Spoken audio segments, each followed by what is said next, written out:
Querido amigo, hoje temos como alvo iniciarmos os nossos estudos na carta que Paulo escreveu aos Gálatas.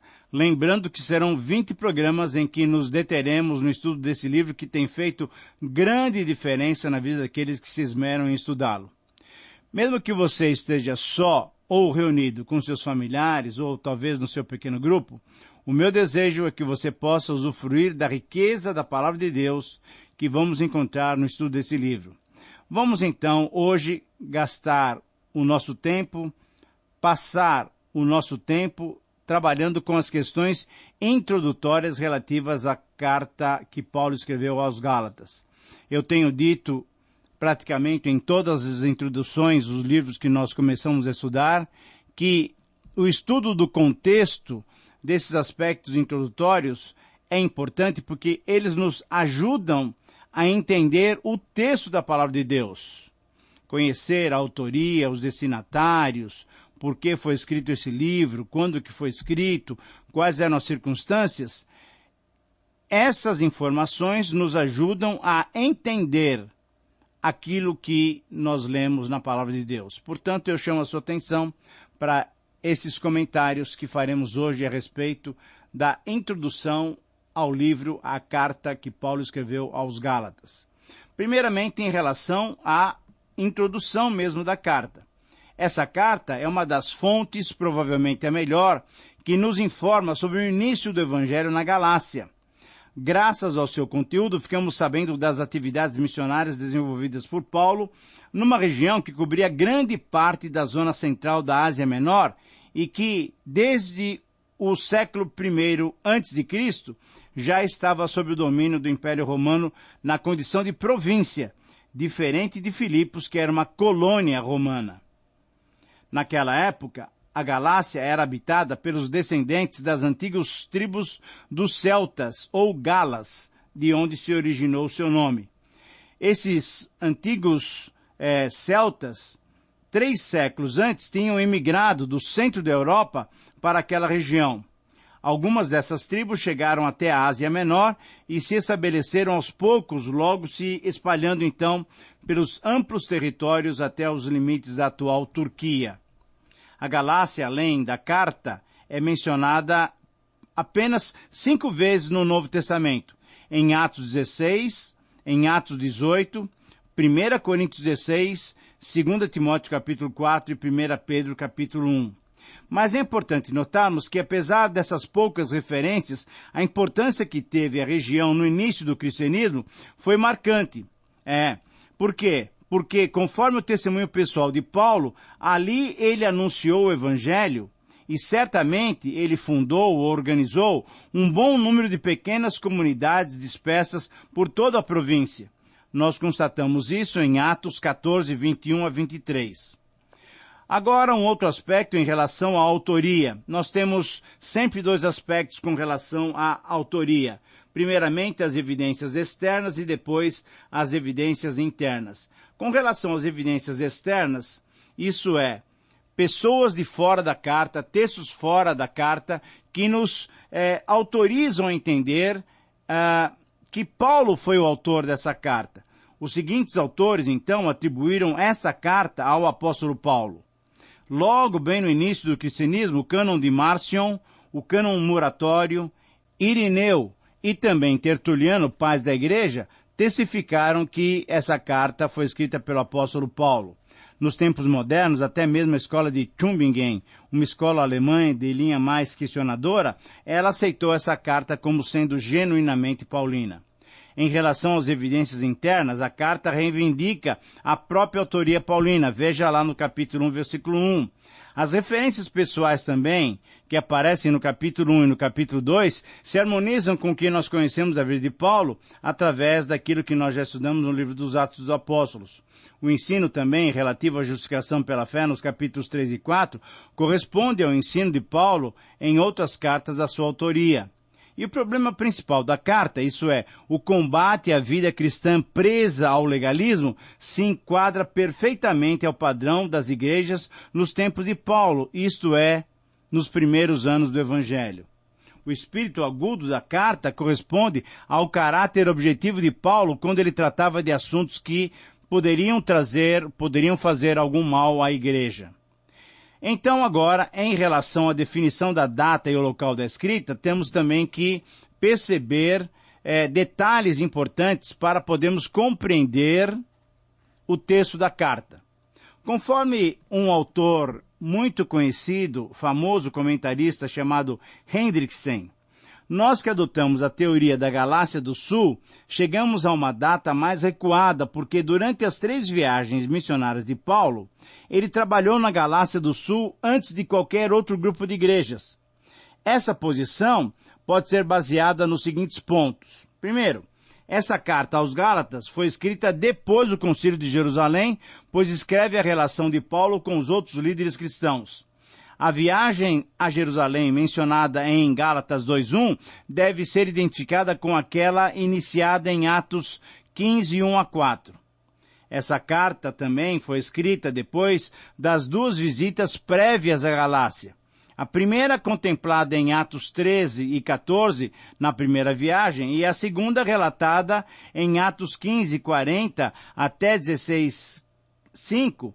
Isso é também um período da segunda viagem. E ora, essas viagens devem ser identificadas com a passagem de Gálatas, capítulo 4, versículo 13.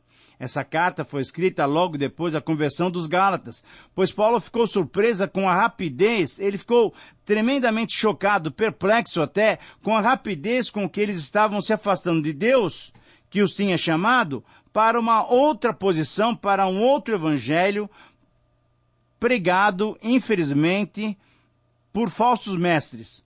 Essa afirmação deve ser identificada também com Gálatas 1, versículo 6. Assim, essa carta pode ter sido escrita durante a segunda viagem missionária de Corinto, antes da chegada de Timóteo e Silas. E isso explica a omissão dos seus nomes na saudação da carta, conforme Gálatas 1:1, quando comparado com 1ª e 2ª Tessalonicenses, capítulo 1, versículo 1, que foram cartas escritas na mesma época e onde nós encontramos os nomes de Timóteo e de Silas. Essa carta, então, pode ter sido escrita da cidade de Corinto entre os anos 50 e 53, durante o período da segunda viagem. Provavelmente logo no início, no ano 50, antes das cartas aos Tessalonicenses. Então, assim, podemos entender que esta pode ter sido a primeira carta das 13 cartas escritas pelo apóstolo Paulo em todo o seu ministério de pastor das igrejas primitivas. O próximo item que nós devemos considerar é em relação aos destinatários e à localização desses queridos irmãos. Os Gálatas da época de Paulo eram descendentes dos gauleses, que tinham migrado da Gália para o centro-norte da Ásia Menor. Isso já tinha ocorrido alguns séculos antes. Agora, é difícil determinar em qual área eles se localizavam. Essas igrejas da Galácia não fica muito bem definida aonde elas se localizavam. Na verdade, eram várias cidades que compunham essa região administrativa romana chamada Galácia. Provavelmente foi para as igrejas que ele fundou logo na primeira viagem, isso é, Paulo e Barnabé viajando fundaram algumas igrejas. Então, provavelmente é para essas igrejas que ele escreveu essa carta. Mas certamente não foi para uma comunidade em particular e determinada, mas para as diversas comunidades formadas por crentes que na sua maioria, ou possivelmente na sua totalidade, procediam do paganismo, eram gentios. Agora, em relação ao caráter dos Gálatas, vale a pena notarmos também que a Galácia, veja bem, ela não era uma vila ou uma cidade qualquer. Não, ela era uma província da Ásia, tendo em vista as divisões territoriais do Império Romano. E ela foi visitada por Paulo diversas vezes. Por exemplo, na primeira viagem descrita em Atos 13 e 14, a liderança que tinha começado com Barnabé passou para Paulo em reconhecimento do ministério específico que Deus tinha lhe dado. Na segunda viagem, Paulo iniciou seu ministério por aquela região, veja em Atos 16:6. E na terceira viagem, ele também passou pelas regiões da Galácia e da Frígia, conforme o registro de Lucas em Atos 18:23. Ora, nessas ocasiões, foram estabelecidas diversas congregações locais, conforme lemos em Gálatas 1:2 e 1 Coríntios 16:1. Os Gálatas, queridos amigos, eles se caracterizavam por ser um povo impulsivo, por ser um povo inconstante, instável e influenciável. Eles eram um povo que, diante das dificuldades, mudavam rapidamente de posição com grande facilidade. Nós confirmamos isso durante toda a carta, quando Paulo se admira que tão rapidamente eles mudaram de posição da fé no verdadeiro evangelho para uma crença na doutrina errada dos judaizantes. Faltavam para os Gálatas duas características que devem ter todos os cristãos maduros. Faltava-lhes discernimento espiritual e perseverança, e por isso mesmo tiveram essa mudança de posição. No próximo item, nós temos que mencionar agora a questão do tema e do gênero literário desta carta. Então, agora uma observação relativa a esses dois assuntos, tema e gênero literário. O eixo em torno do qual Gálatas gira é o seu posicionamento em relação ao verdadeiro evangelho. O apóstolo Paulo investiga a verdade do evangelho, origem, conteúdo, seu recebimento pela justificação pela fé em Cristo, base escriturística e aplicação prática.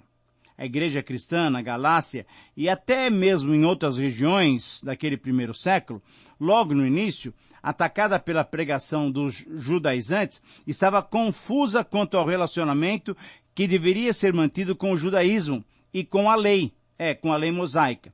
Diante da oposição à liberdade do evangelho pregada por Paulo, provavelmente alguns ensinaram que a salvação era pela fé, mas a santificação deveria ser obtida pela prática das boas obras e obediência à lei. Veja, é um detalhe tremendamente importante. Então, a mensagem básica de Paulo aos Gálatas e a todos nós cristãos, diante dessas dúvidas provocadas pelos judaizantes, ela foi muito clara, foi muito contundente. Os cristãos são salvos pela fé e vivem a vida cristã pela fé. Capítulo 2, 19 a 21.